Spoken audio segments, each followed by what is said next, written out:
It ain't what you don't know that gets you into trouble. It's what you know for sure that just ain't so, said Mark Twain.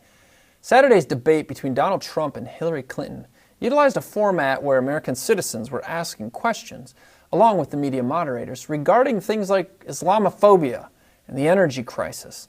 This dynamic revealed some tragic ignorances that have led to a depletion of individual liberties in our country. The source of this constitutional ignorance is that people have stopped thinking like Americans and have resorted to what just ain't so. Moderator Martha Raddatz asked what the candidates would do for the poor, defenseless lives of the Syrian refugee children. Syrian refugees. While their plight is desperate, she neglected to ask what the candidates would do about America's holocaust, the 3,000 plus American babies who are slaughtered in the womb every day, to which the Fifth Amendment to the Constitution guarantees the protection of life. This legitimate duty belongs to the president, but was not brought up once. Not once. Americans seem to be out of touch with the jurisdiction of the executive branch. I'd like to take the opportunity to discuss the president's position and authority given by the United States Constitution. As the chief executive, the president does not run our country, nor is he the primary authority in our constitutional republic.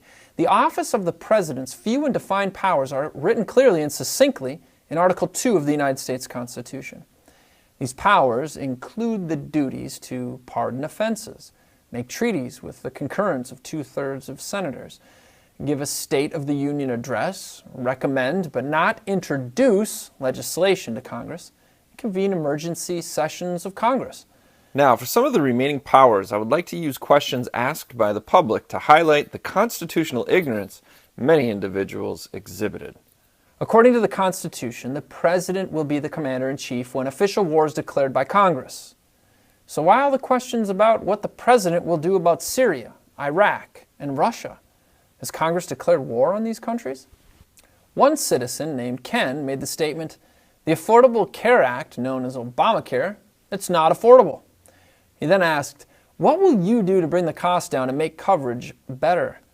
Ken is asking about affordable health care without realizing federal health care is unconstitutional, and therefore no authority exists for the president to execute this pretended legislation.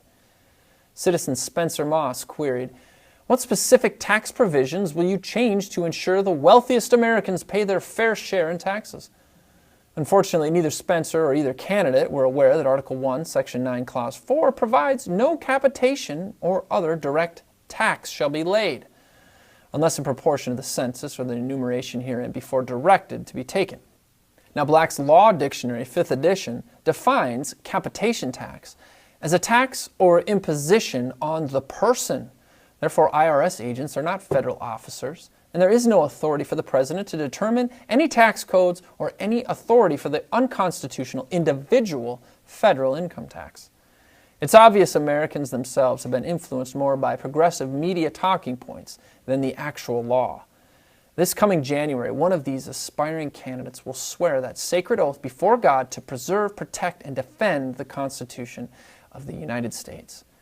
I pray our elected officials and all Americans will turn away from ignorance and instead uphold the American view of law and government. This is Jake MacAulay with the Institute on the Constitution, bringing you the American view.